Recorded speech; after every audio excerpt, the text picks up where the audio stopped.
Welcome to the Traveling Perspectives podcast. In this episode, I talk with Gabe. Gabe and I met during our freshman year of college and have been friends ever since. While we may have gone on our own paths since graduating, Gabe is one of those friends where I feel like we can pick up our friendship at any point.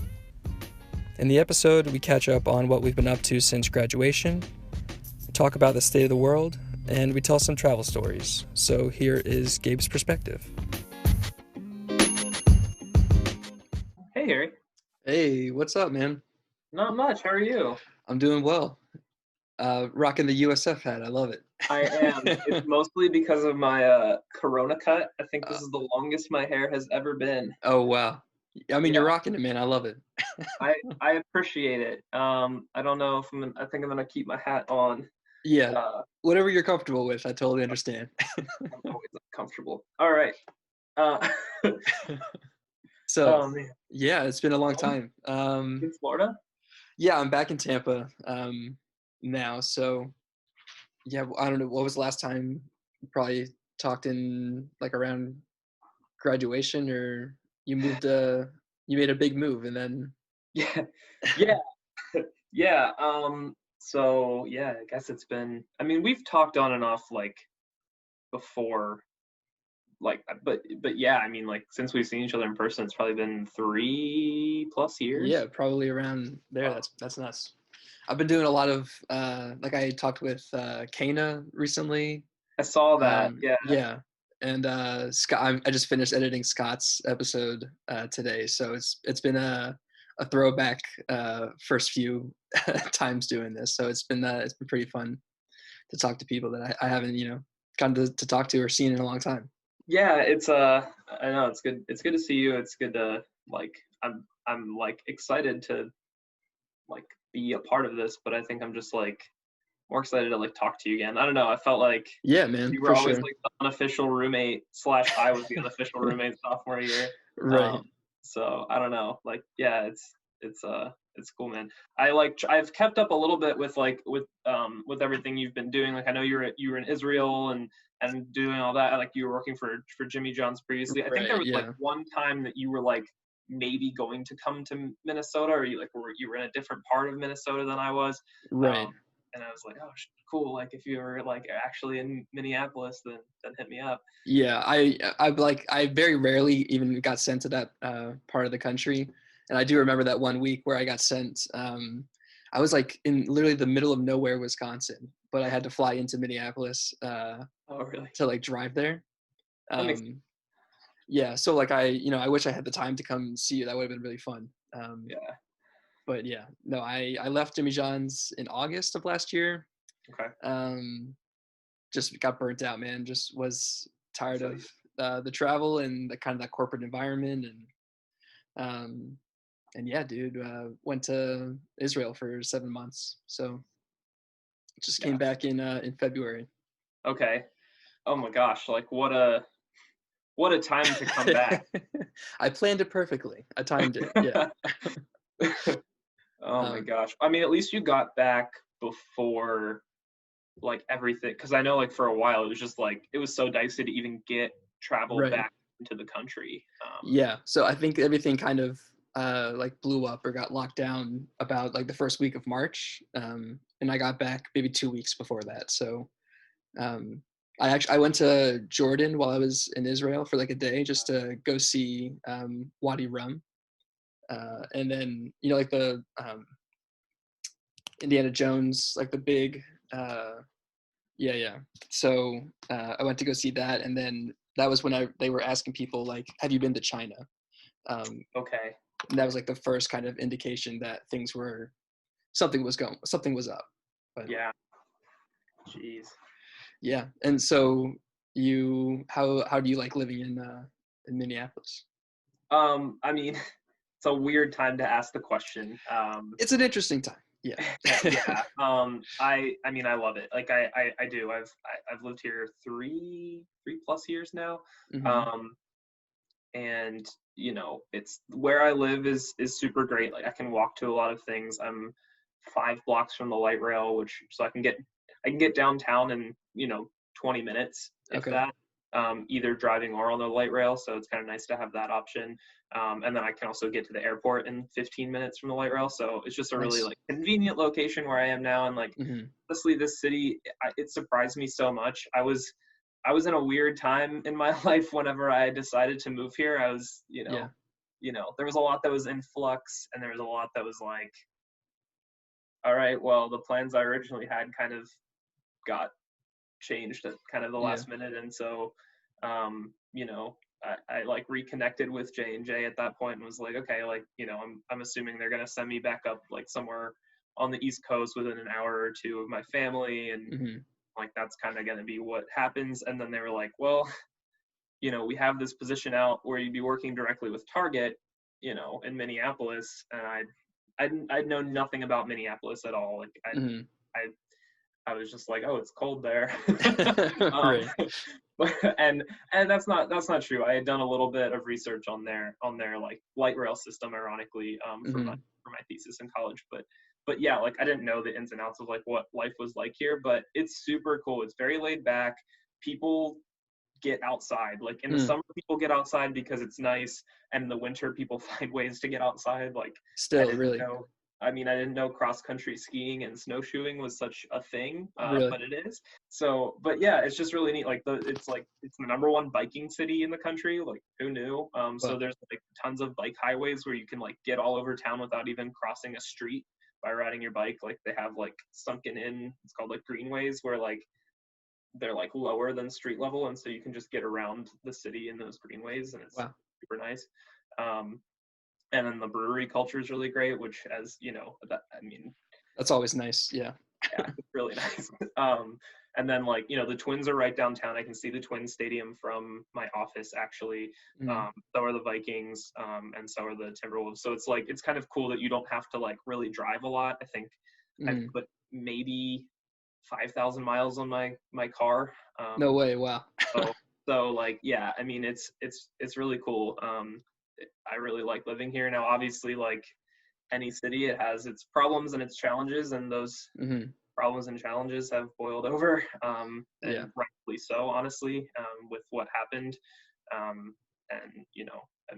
it's my heart's hurting for Minneapolis right now. It's really hard to see like the grieving and the just like the turmoil, honestly. It's like, the whole world is feeling it. It's nuts. Yeah, that's true. And it's true. Like it was weird that something so close to home has become such a worldwide movement. And but at the same time, it's like part of me kind of feels like it's about time for these kind of changes to be getting talked about. And it's a shame that what had to happen for that to be the national discussion now. But I think like ultimately, this city is one that I am proud of and one that I really like to live in. And I think that the people here are like super, it's a lot more liberal of a city than I ever expected it to be. It's like, it's in the middle of the Midwest. Like I just figured everyone would have some sort of expectations about what that means. Yeah. Like I thought it was just going to be like cheese curds and, but it's very like blue. Like even before this all happened, I'd say like, every other house on my street has some kind of like, everyone is welcome here. Black Lives Matter. Like people are very vocal here about like what they believe in and their values. There's a really big refugee population here. There's a lot of Laotian refugees. There's also a lot of Somalian refugees here. So, that's a really cool dynamic to just see. Like, I teach swim lessons once a week at the Y. That's cool. But like, you just have like classes of kids that are like, like white kids and Laotian kids and very Somali diverse, kids and Hispanic kids, and it's just like, you just see them all kind of interacting together with no like, prejudices or whatever. And like that's the Minneapolis that I hope like we get back to, and that like we move forward to as well, because there's things to progress. But I do love it here, and I always like, I'm like the biggest person to get like people out here. Like I got Matt and Scott to come visit me the first like full summer I was here. I got Caitlin to come visit. Like I've just been like come, you know, like getting people out here, because I love, especially in the summer, it's just like so Yeah. cool to be outside and be out with people here. So do you feel like you're setting up roots for a long-term commitment to Minneapolis, or? Um, I mean, I don't know if like this is where I'll be forever. I just don't feel like I'm someone that wants to just like be in one place for my whole life. I kind of Yeah. do want to see more of the world and like live in more of the world. So I love it here, and I would love to be here for a few more years at least. But I don't think that like forever this is where I'm gonna be, at least. Right. I feel the same way about myself. Like, you know, I'm thankful to be back home with family during this weird time, and Yeah. looking for a job in the middle of, you know, alongside 20 million plus people has been kind of tough. So I actually I just got back like a couple hours ago from an interview. Oh, nice. Yeah, like my second one with them, with a local bank in the area. So Okay. the Do plan you, is to, or go ahead. oh, sorry. I was just gonna ask, like, do you have a specific like industry or like you know kind of calling that you're going after, or is it just kind of like whatever like looks in? You know, I'm just very, I'd be very grateful to get any kind of offer right now. So I'm not too picky. I sent out a bunch of applications to a bunch of different kinds of industries. I got to a second interview with DocuSign in Seattle, and then that didn't work out. And then I was talking with some other like local companies just in Tampa. Um, and so this is like you know, my one, you know, kind of opportunity left that I've got to, and then I'm kind of starting from zero again after this one. So fingers crossed on that. Um, yeah, no, it's in banking. I've never, I don't know, I hated my finance and accounting classes in college. So you know, maybe I'll find a new passion for it. But I mean, and I think it ultimately, like, I think what industry you're in or like what profession you're in is really only half of it. I think it's also like, what does the company you work for stand for? Like, yeah. how good is your boss? Mm-hmm. How good is the team you work with? Like, I think those are all also things that like can make or break a job. Even if it's like your dream job, if you have like shitty coworkers, Right. it's not going to be fun. You know what I mean? Like, Yeah, agreed. so I mean, like, those are the kind of things that like, you know, I try to tell people that are coming out of college that like, well, I only want this specific position. Mm-hmm. Like, there's a lot out there that you don't know, and so Absolutely. like, Yeah. you know, you got to feel out the whole thing. I think I fell into that a little bit coming out of college. Like, oh, I'm not gonna do this. I'm not gonna do this. Like Yeah. this, and like now I'm just seeing like how diverse roles are, and like how Mm-hmm. people basically can like create roles for themselves, and like Truly. Yeah, you get find the good right at that. company, and Yeah, people are open to that kind of stuff. Yeah. yeah. So I mean, like, good luck to you. I mean, any company Yeah. would be lucky to have you, I would Oh, say. okay. Like, I'm just saying, Thank you. Yeah. but like definitely feel out and like wait for the right one, because there was, I mean, when Mm-hmm. I was coming out of school, there was a few that I like interviewed at, and like they kind of told me like, yeah, we want to move forward with you, and like after seeing what the job was, and Yeah.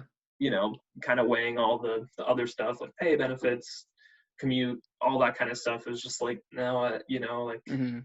and I'm like 6 weeks out of school at this point. It's like I really should Right. just take a job, but I was like, I gotta wait for the right one. You know, it's gotta Yeah. be the right I move.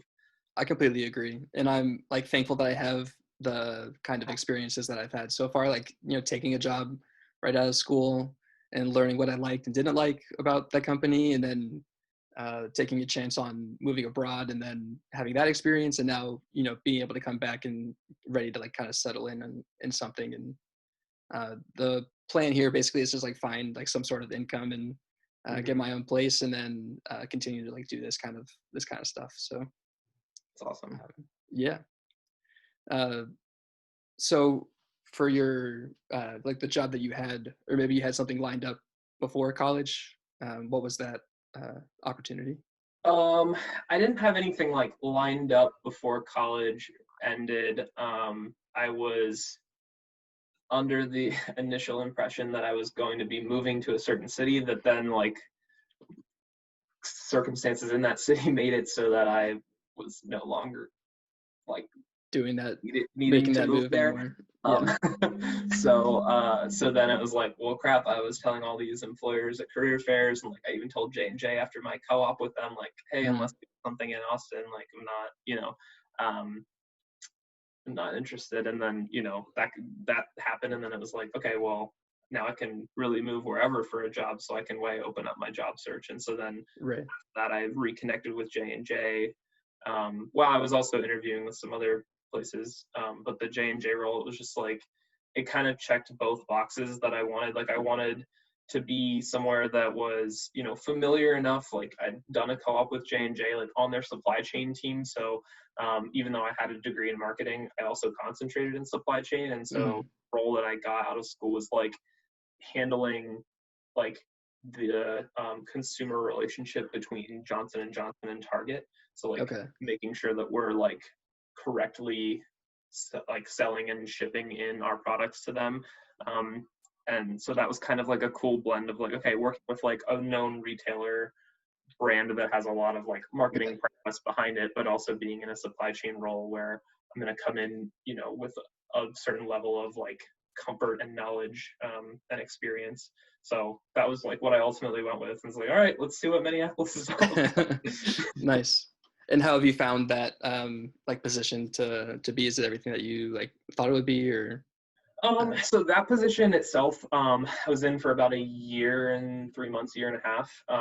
It was nice, but it was very tactical. It was very much like, here's what target ordering, making sure we had what we need to fill it, like flagging any problems we would have with filling their orders. Like it was very much like transactional and like it was kind of a support role. From there, I moved to what is called a CPFR, which is a collaborative planning, forecasting, and replenishment analyst. So, whoa, look at you. Yeah, I know, right? Which was basically like, instead of taking the orders from Target, it was like, hey, Target, this is maybe what you should order. Right. Because, this is going on an end cap, or we're running a promotion on this in February, or what, like that kind of so that was cool, because like I got to actually tell people what to do, which is but actually, as of like about, I guess, 2 months ago now, I took a sales role, so I'm not even in supply chain anymore. Really? No way. Okay. Yeah. So now I do for facial skincare for like Neutrogena, Aveeno, Clean and Clear. I'm doing like a lot of our sales analysis, like analyzing like promo lifts and like sales trends, like share trends, that kind of thing. Okay, nice. And how have you found like a transition between? I mean, that's nice that you found a company you can make those kinds of moves within to do that. Yeah, it's been hard. Like learning a job while remote. Like typically, I would go into the office, right? Like the office is downtown Minneapolis, 1 block over from where Target's headquarters are. Like you meet with Target a lot, you meet with your own people a lot. So it's hard because all of your meetings are now virtual. Like all of your learning and your training is virtual. So like what once was, I could walk down the hallway and pop into someone's cube or their office and be like, hey, like, can you help me with this really quick? Or just those like hallway conversations, you know what I mean? Like now all go away. And so even the simplest question, you could ask it at 10 a.m. and not hear an answer till 3. And so, oh, wow. I've had to be very, like, this is the first time where like, I know that I'm going slower than I should be going. Not that I've gotten like negative feedback or anything, but just like, I know I could be learning faster than I am, but I have to just like let myself learn it at the speed I can learn it under the certain like circumstances, which kills me because like I just like I'm very much like my own biggest critic, I guess, when it comes to that stuff. And that's like it's just the time period as well, and the people that you're working with, I'm sure they completely understand what people are going through and like taking on new roles and learning from home and all that kind of stuff. So I'm sure they get it. Yeah, I would like to think so. I mean, I think everyone's been very understanding. No one's come out and said like, yeah, we don't expect you to be as productive as you were when we were in the office, but I feel like that's just like general vibe is like, yeah, no one's gonna be as productive as they were. Right. That's been good. Nice. And I saw, you were keeping up with my Instagram. Like I saw yours, as well. And you were doing a lot of traveling at one point. Yeah, at right? one Or point. Not anymore, at least not in no? the short term. Um, Yeah. I mean, so Luke and I love to travel. Like we love going to places. For a while, he was like traveling for work Okay. internationally. So he was getting sent to Malaysia and Hungary a lot. So Wow. there would be times when I would just kind of like tack on as not while he's working, but we would just go a week early and like Hmm. Thailand and Vietnam, or like Wow. and then we hooked up with some of his friend group from high school and college, and did like an Italy trip, and on the way to Italy hit like Norway and London, and Wow. that kind of thing. So like we try to take advantage of like situations like that. I mean, I think Yeah. like and then like one of my coworkers got me into the whole credit card churning thing, which Oh, absolutely. Yeah. sounded very sketchy whenever he was telling me about it, but I've since learned that it's very good, and Okay. gotten a lot of free flights out of it. So Nice. Do you have a favorite place that you've gotten to go to? see a lot of people, I want to hear yours too. Like I want to hear like, because I know you did Israel, Jordan. I'm sure you did other places in Europe too. Yeah, for Um, sure. you're probably better traveled than I am. I don't But know, man. It might be pretty close. so I mean, it's so hard. Like, okay, if you ask me like what's my favorite places, and like gun to my head, I had to move to Not all right. another Let's country. say not just one place because there's so many like the cities that you can enjoy. So if you can name like a good memory that comes to mind right now, or uh, Okay. Oh man. or a couple of them, we got time. I mean, yeah, like so we went to Iceland with another couple. Wow. That one I paid for by um, illegally leasing I was renting a condo at the time, and the Super Bowl was Okay. in Minneapolis, Uh-huh. so I Airbnb'd Nice. the condo I didn't own, I mean, which is naturally, you against the got rules, but I didn't get caught. And I mean, like people pay a lot of money to come to the Super Bowl. it's the Super Bowl. Yeah. I guess. Yeah. So that paid for my Iceland vacation. Oh, that's so And nice. it was just, I mean, we went in February, which I think a lot of people go in the summer, and it's like a lot busier in the summer. So Right. it was cool to be there, and just like it was a lot less crowded. It was scary as hell to drive. We actually drove Wow. the side of the road a few times Oh because my God. we were in a Jeep, don't worry. Okay. Um, I mean, seeing the Northern Lights, just like driving through it, even like driving through like the south coast of Iceland, there's black sand beaches, and there's Mm. just like glaciers, and there's like geologic, what is it called? Like the, No, me and my family, we actually went in June no way. of Oh, last cool. year. Yeah, dude. See, I really want to go back in the summer because I mean, in the winter it looks like an alien planet, but like I've Right. seen pictures of it in the summer too, and it looks totally different. And Dude, it was amazing. Literally like a year ago today or yesterday, we were like landing in Reykjavik. It oh was it wow, was so cool. wow. Did you do like the Blue Lagoon and everything like that, So or? we didn't do the Blue Lagoon. We were thinking about doing some other like less touristy hot springs, but we didn't end up doing it. We did like the oh my God. Golden Circle? Yeah, we did the Golden Circle because we took a cruise. So we like flew to Oh, Dublin, and then we went from Dublin to like around Iceland, and went to Reykjavik and Akureyri, and then came back to Dublin. that's awesome. Yeah, but no, like Iceland was one of my favorite stops for sure. Yeah. Yeah. I mean, I think I like, after being in Iceland and Norway, I think Hmm. just like Scandinavian countries, it's just like I feel at home, because it's just like everything is efficient and minimalist, And and that's like just this is so how it you. should Yeah. be. Like Yeah. like everything makes sense. Like Yeah. the directions are clear. Right. You Dude, it's know, so clean. Everyone's so nice. Dude, I loved it, man. Yeah. and it's not like nice as in like no one's like bubbly, friendly, like small talky, but it's just Hmm.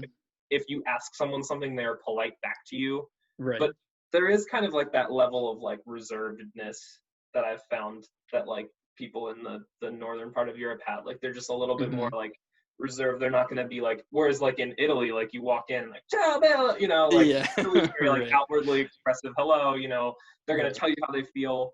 Whereas Norway, it's like they're very friendly, and like, you know, like Scandinavian countries are very friendly, but I wouldn't say that they're like outgoing. Extremely like extroverted, and Yeah. I feel the same.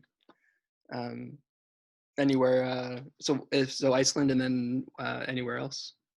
Gosh, I mean, so yeah, I mean, I think Vietnam really caught me by surprise. Whenever Luke and I went to Southeast Asia, we did Bangkok because he has a cousin that lives in Bangkok, and then we like briefly went to like Koh Phi Phi, like which is off the other coast of Thailand, which was gorgeous.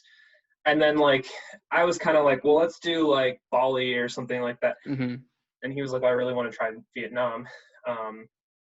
And I was just like, Vietnam, okay. Like, you know, again, it was a Why place not I've not go really with the heard flow? much about. I still kind of associated it with like, do they even like Americans? You know, will they even Sure. like, will we be safe? A lot of like ignorant, you know, like just like assumptions, you know. And so, what did you find when you got there? well, first it was a little hard to get there because I was like, all right, well, if we want to do Vietnam, like you plan it. Like I'm usually the planner. I'm usually the person like puts it together. And he's like, okay, I'll plan it. And he did a really great job. He found us a great Airbnb, like planned a lot of really good activities. But you need a visa to go to Vietnam. Oh no. At the airport to get on the flight to Vietnam. And they're like, God. where's your visa? And I was like, yeah, where's what? our visa? We can't just go. Well, so they like it was really weird in I think it was Phuket, Thailand. They were like, oh, well, here, just come behind the desk and get on our computer and sign up for a visa. They're like, you need to do the rush one. It costs like $150. And like, yeah, swipe the card, whatever. well, no. I played no. First of all, I was like, you're letting me on this like flight. Like I can look up flight records. Like I can do whatever I want. Like not that I did. Like, you have a lot of power right now. Yeah. But I went on and I played dumb. I bought like the $20 one that's like, oh, and then like, you know, we like printed out the confirmation that we had signed up for it, and then like we tried to use that, and then they were like, well, no, this still isn't right, and we were like, whoa, we signed up, and so then they called, I guess, like, I don't know, the consulate or whatever, and they're like, yeah, okay. So let them in. So we got the flight. But no, it was really cool. So we went to Hanoi, which was the northern Vietnam part.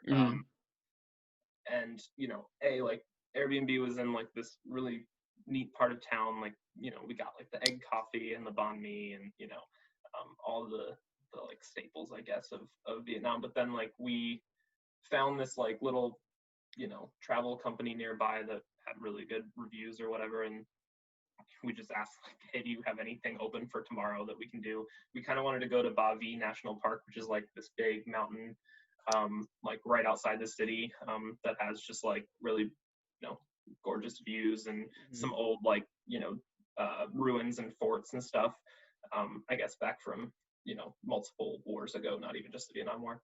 Right. And you know, they're like, well, we don't have anything, but like we know these two guys that can throw you on the back of their motorcycles and just take you out there for the day. And we're like, cool, let's do it. And so like we weaved through, I mean, like there's the traffic in Hanoi is like, you know, there's lights, but no one really adheres to them. It's just like this big like blob, and like somehow people just all move together through it, but like they just know how to do it. To watch it, it just looks like cars are just like coming every which way. Like there were multiple times where I'm like, I'm about to get hit, like my leg's gonna be crushed by a car. But like we've got out into the country, like went up to this mountain, and then like all the wildflowers were blooming. Like we just got really lucky. Like it was just gorgeous. Wow. You know, what time of year was it? That was in like November. I think it was I remember that day was Thanksgiving, because on the way out to the park we stopped in this little village, and he was like, oh, I know a lady who, you know, owns a restaurant. So he pulled into this lady's restaurant, and she was like Paruski, like I guess she thought we were Russian because she'd only ever met Russian people, because, you know, the whole like, I guess like communist thing back in the The whole communist thing. The whole communist thing. But like he explained to her like, no, these are Americans, and she's like, well, I've never met Americans. Like we have to cook you a feast. You were the first Americans that woman ever met. Is that? Yeah. And she was just the sweetest lady. Like she took us up to this like seating area that was like above the rest of the restaurant, and like we sat down, we were talking to our motorcycle guides. It was interesting because like our motorcycle guides had a lot of opinions, and so we had a lot of discussion about like like they still kind of looked at capitalism as this thing that like was an oppressive force, and like even just their way of thinking about the world was so different, and so it was cool to just talk to them about that. But then like this lady just brought thing after thing after thing up to the table upstairs, and some of the stuff was really weird. It was like banana and snail soup, but I thought it was great. I thought no way. Really and there's like chicken in like no, not intestines, esophagus, something like that. It was just like interesting parts of animals that I've never eaten before. But it was all cooked really well. It was just like the best. It was Thanksgiving, and I was just like, oh, it's our Thanksgiving meal in Vietnam. just to be in this little place that like isn't touristy at all, and like eat something authentic like that, and then to just go and experience the park then the rest of the day. Like that was a really cool day. It felt very like authentic. It felt like I was in a very different part of the world. And so I still vividly remember that day. So that was really cool. That sounds amazing. Like, what's your favorite part about traveling? Yeah, gosh, what's my favorite part about traveling? I think it's just like experiencing like different cultures and just like see, I really like to try to venture out a little bit. Like I'm not someone that's like, oh, I gotta do something that no one's ever heard of. Like the tourist spots are tourist spots for reasons. Like it's cool to visit those places, and some of the most touristy places I've been have been really amazing, like Blue Lagoon. But no, I think like I also like to kind of understand and live in a culture that's different from mine, because I think in a way it's just refreshing. Not that I dislike or take for granted, the lifestyle here, because there's a lot of great things that we have that not everyone does. But I think it's just like, I feel like I connect with people in a different way every time I travel, especially to places like, Vietnam, and I was in, Zambia, and just places like that. I think you just like, it definitely, it sounds cliche, but it puts into perspective, like, what are the important things in life? And like, it just really opens you up. I just feel like anyone that doesn't like venture out, even like in the US, like there's so many different areas of the US that are like culturally so different. And so like, I think the more of that you experience, the more of a lens you have to view things through. And, there's a lot of times people say like, well, I don't understand why someone would do this or that or the other. And like, there's times I feel that way too, but I think like the more I meet people from different walks of life, like the more I can understand. So I just think like the beauty of travel is like, it's like cool to see things and take pictures and that kind of thing. But like, what I really love about it is like, it's just a refreshing like way to look through different eyes. Yeah, no, I completely agree. I feel like I always come back whenever I come home from traveling with like a new like appreciation from where I'm from. For sure. And just like, grateful for the family that I have, and all that kind of stuff. What was your favorite place you've ever been? Yeah, so when I was in Israel, and then over I guess it was in October. Yeah, it was in October. I got to go to Greece, in Amsterdam. Oh, cool. And Amsterdam is probably like my favorite place in the world now. Like I could see myself living there at some point. I don't know. Like I love the architecture, and there's like literally no stop signs. You like literally it's just roundabouts and like people walking from home to job, and like everybody that we met who like were locals were just super nice. And I don't know. I just thought it was like a nice way of living. Amsterdam's like Venice in a way, right? Like, well, you said there was roundabout. I guess there's places where there are cars and places where there's not. I just think it was like the streets were just like combined like everywhere. Like in the heart of the city, it was just like, um, bikes, a ton of bikes, and cars were like had the same right of way, and just the canals everywhere, like people living on boathouses, and just like it's just kind of like that weird like like the people's mindset. They're like they're a little like they're just themselves. They're like a little quirky. So I really enjoyed it while we were out there. And then that trip we went to Mykonos and Athens, which was awesome. And then by myself, actually, I traveled and went to Budapest, Prague, and Krakow as well. Wow.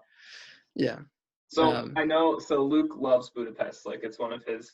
Like whenever he gets into Hungary, he would always try to stay at least a night in Budapest. So cool, man. Yeah. Like you can. There's a part like when you recognize that all these kinds of like Eastern European cities, like they're cool, but they're all very similar. Like they all have the same kind of architecture, and like in the World War II history, like you can tell the people are kind of like, well, even like especially in Krakow, you can like feel that kind of that sense of like depression a little bit. But I mean, and like the Krakow, like the main city, like it was surprisingly one of my favorite stops that I went to. And like I did Auschwitz, and yeah, that was a heavy day. And then I actually made a stop in Slovakia as well. Wow. Yeah, I went to some obscure places, man. And just like traveled around, and then I came back to Israel, and my family met me in February, and then that's when I came back to Tampa. That's awesome. So yeah, like I mean, you said it and like you nailed it. Like just traveling is, I think like everybody should have the opportunity to see the world and like bring it back into their own everyday, because it just gives you perspective on like how other people live, and like just realizing how like small we truly are. That's when my biggest takeaways from seeing and traveling to places that I've been to.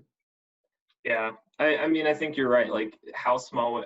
I think traveling makes me feel very like, I don't want to say insignificant, because I mean, but not, it's in a good way though. Like for sure. Like yeah. I don't think I have as much self-importance now that I've been so many places, that it's like, okay, like everyone's special, so that means like I'm not that special, you know what I mean? Right. Like, and it's exactly. just like, oh, I can just live my life, and and like be your truest self as well. And like how many people like are living their lives and have like never met us before, and it like they have no idea who we are, and like they have their own problems, and like I always, my mind always races to that. So like I've been lately like kind of big on like doing what you want to do while you have the opportunity to do it, kind of thing. Like I don't want to live with any regrets, And I agree. Like I think like too many people like want to create a reason why they can't do something, and like want to put limits on what they think they should do or that they can do. And like, of course we should like live ethically, and we should live like with respect for other people, but also like I think a lot of people put like for things that just like they want to do and like they want to go after. I'm still fighting to kind of break that down in myself, because there's a lot of things that I'm like, oh, I'd really love to go after this, but like, oh, but it probably won't work out, or it's big of a risk, or it's and I think it's like if you say that you won't, then you won't. And like again, it's cliche. It's like that's what everyone says, but like the more years that go by, the more I'm like, yeah, I guess like if you just like start taking the steps to do something, like more likely than not it's gonna get done. Yeah, I 100% agree. And then like I don't know, I like remember a moment where I was with you and Scott at Avalon. Yeah. And I was like talking about some whatever, like, you know, fill in the blank idea I had at the time. And you guys were like, yeah, like that's like super cool. And then, you know, I probably didn't do that thing. And so like that's what I'm trying to do like with this kind of stuff is if I'm so like tired of talking, like I like, you know, the only thing in my way is like myself and like actually doing it. So um yeah, I don't know, just like I guess we'll see where it goes. And thanks for all those years of listening to me come up with some random idea. I think this, I mean, that's like the Harry, though, that we loved. It's just like, Yeah. he's going to create the next, like, you know, ridiculous idea that works. But I mean, I really, like, ever since you started doing this, like, the ones in the airport, like, first of all, that takes a lot of guts. Like, I don't know if I could walk up to people, Yeah. especially, like, in an airport where, like, let's be honest, it's so easy to just like find something to be pissed off about in an airport. Yeah. It's just like as soon as you walk through the TSA, like you've already victimized yourself. It's like, oh, I've got to take my fucking shoes off, you know, like Right. you know, like, like people are already mad. Yeah. So really, you know, like have the courage to walk up to people that like probably most of the time like we don't even see the people that said no. Oh, so many of them, Gabe. Oh man. But, so like kudos to you, it takes balls to even do that. But now that like you're continuing it in this way with like, you know, just letting people talk, I think like now is the perfect time for that. I think there's so many people that like, you know, this is such a crazy time and there's so much uncertainty and there's so much, you know, like wrong in the world and like Right. things that need fixed right now. And so to just give people the avenue to talk, like I think like a lot of people are in a rut. A lot of people are kind of searching for like the next thing. So I think like giving people a way to talk to you like this, I mean, this is super helpful for me and like, you know, just being able to kind of reminisce and talk through Yeah. experiences. And I think it's therapeutic. So kudos to you. I think this is a great idea. I hope it takes you where you want it to go. And yeah. Well, thanks, man. I appreciate it. Yeah, we'll see. I don't know. And you know, I'm super thankful for, you know, people like you and Scott and anybody who's down to help me out and talk. So For sure, man. yeah. Hey, are you so if you do stick in Tampa, let me know. I think I'm gonna be down in like November. Okay. Not sooner. So love to hang out. I think it'd be cool to like, I mean, assuming we can hang out. Go out. No, do things are open here? Like people are walking around. There's no mask. Yeah, this is Florida. This is Florida, Gabe. We're talking about. As Matt Acklander used to say, there's no laws in Florida. Yeah, zero. Yeah, dude, I would love that. That'd be awesome. And if you ever, I mean, like, obviously, again, with everything going on, now it's not, you know, a good time to travel, period. But once things open back up and calm back down, love to have you up here and show you around because yeah, this is. You can sell me on Minneapolis. I'll sell you on Minneapolis. There you go. Because you said you were looking at a job in Seattle, so you might not even be in Tampa if you took a job somewhere else, right? I mean, we'll see. It's been tough to like get jobs outside of where you're living right now, which is like just kind of the time. Right. And I've come to terms with it. Like I'm cool with being close to family during this time. And my sister graduates in a year, so you know, who knows where she'll go. But yeah, I'm like I'm cool being around family for now. And then I know that, you know, that out west kind of living will happen eventually. So yeah, I feel like that just like fits. It's very live and let live out there. It's very like, yeah, you know, I feel like even in the Midwest, like the thing that's cool about here is like, you know, work-life balance is super great. Like on the East Coast, I mean, people just like have like, you know, dick measuring competitions over how much they work. And here it's like it's like every business basically has summer Fridays. So on Friday, oh wow, that's you nice. know, after lunch, just people go home, people log off. You know, people work like 8 to 4, and that's, you know, that's a normal work day here. Like, no, the culture here is like, if you're getting your work done, like, I'm not gonna hold your feet to to the Right. fire in 40 hours. Like just get it done, you Yeah, know? that's nice. And I think like the West Coast probably has its own kind of brand of that. But yeah, like the East Coast work culture, man, it's just like, even in Florida, like when I interned in Florida, there's just like a weird thing around like anyone that left before 5, you just like looked at them like they were crazy. And now it's Yeah. just like people come in at 7, they leave at 3. People come in at 9:30 and stay till 6. It's whatever. Like it's just kind of Right. like you get it done, do what works. Yeah, I'm feeling Florida has run its course for sure in my life, and you know, that opportunity will come one day for sure. Yeah, I love Tampa though, man. I would still. You got a little soft spot for Tampa. For sure. I mean, Tampa, St. Pete, like that area is just like, I Yeah, mean, it's the bright spot of Florida. Not that Florida is dark. I just think Florida's crusty. fine. You know, like Florida gets a bad rap sometimes, Yeah, but the Tampa area is cool. Like, there's so much to do there. Like, there's a yeah, lot of cool like places, and I think it's like you just kind of like that's a city that's still kind of on the come up. Like Luke's from Austin, so when we go back to Austin, like Austin's still really really cool, but yeah, like you know, the joke around there is like it's becoming kind of like California because just like property values are going way up. right. All like the cool hip spots are kind of getting like Is it like gentrified and a like hub for businesses as well? Yeah. yeah, but it's like they're tearing down a lot of the stuff that like made Austin weird, you know, and so Hmm. it's like it's kind of I hope that like because I see Tampa as where Austin was maybe 20, 25 years ago. Like it's starting to become this like cool college Right. town. Like the college itself is getting more recognition and like, Yeah. getting more clout. And like, you know, entrepreneurs are kind of designing hip things to do and like, you know, Hmm. like St. Pete. I don't know. To me, it's like, I hope that it doesn't get to the point where it like eats all of the cool things that it's created. Exactly. Yeah. So I don't know. We'll see what kind of what Tom Brady brings. Tom Brady brings. He's already. Everyone thinks he's well, we won't get into that. The whole we don't Drew have Brees to thing. get into Tom Brady and his Yeah. politics.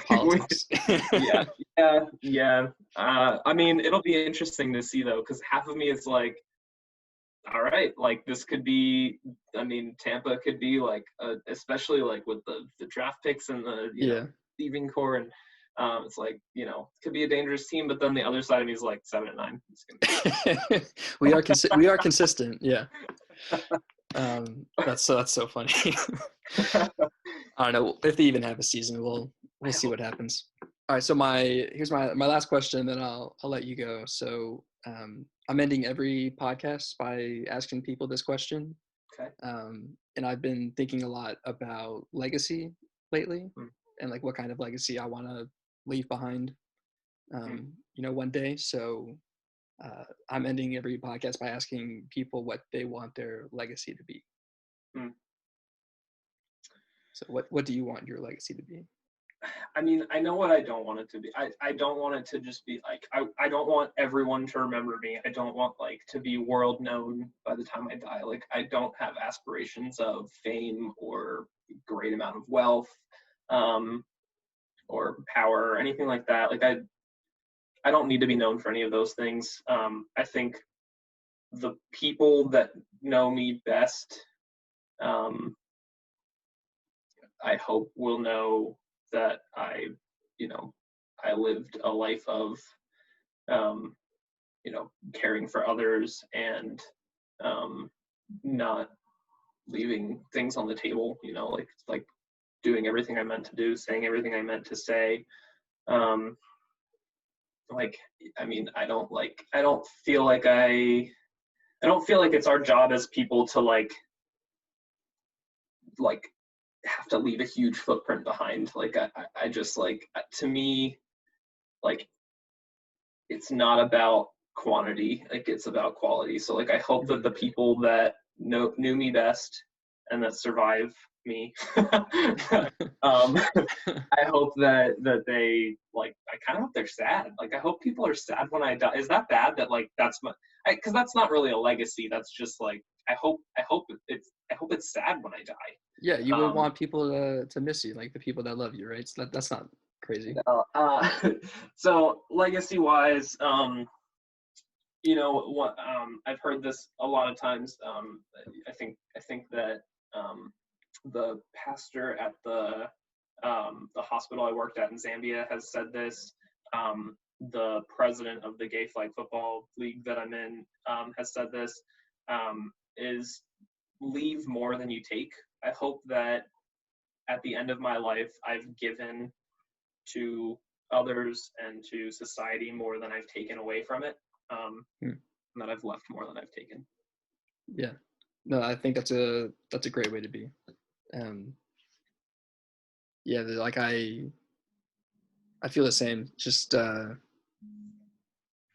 like being able to let the people like closest to you know like how much they mean to you, and exactly like I don't care about a ton of people knowing like me as a person, just like making sure that people closest to me know like how much they mean. So yeah, I think that's a great answer. Thanks, man. And you live it every day, so I hope so. I mean, I don't know if I live it every day, but I'm hoping I live it more days than I don't. Okay, that's a good balance, right?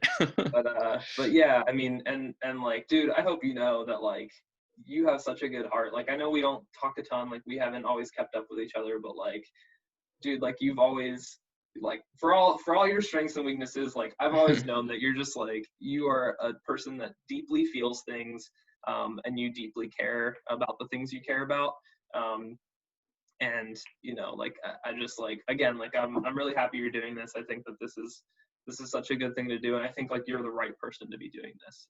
Yeah, thank you, man. I really appreciate hearing that. Like it's nice to hear some sort of like confirmation that you're doing like you're on the right path. So and I'm super grateful for you for helping me out and being somebody that I guess to be a part of this project. So I'm happy to be a part of it, man. I'm glad that I'm someone that you wanted to hear from. Yeah, no, you definitely, of course you have a perspective to share, and you got your own stories, so everybody does. Well, thanks. Yeah, I'm looking forward to all the other perspectives that you get and share out. I think that like like we were talking about earlier, I think like the world just needs more perspective, more lenses to look at things through, because I think we'll all understand each other a little better if we all hear each other's perspective out. Yeah, that's the hope, that's the goal, right? So awesome, man. Yeah, thank you so much, Gabe, and I'm sure I'll look forward to seeing you in November, man. Let me know what's going on. Yeah, that'd be great. And yeah, and if not sooner, like if you want to get out here, if when things calm down or whatever, wherever you are, give my love to your family. Yeah, same to you, man. And yeah, take care, man.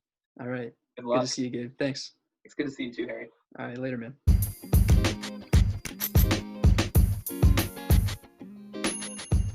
Thank you so much for listening to the Traveling Perspectives podcast. If you want to see content from the project on any social media platform, all you have to do is search Traveling Perspectives. Thank you, and I'll see you next time.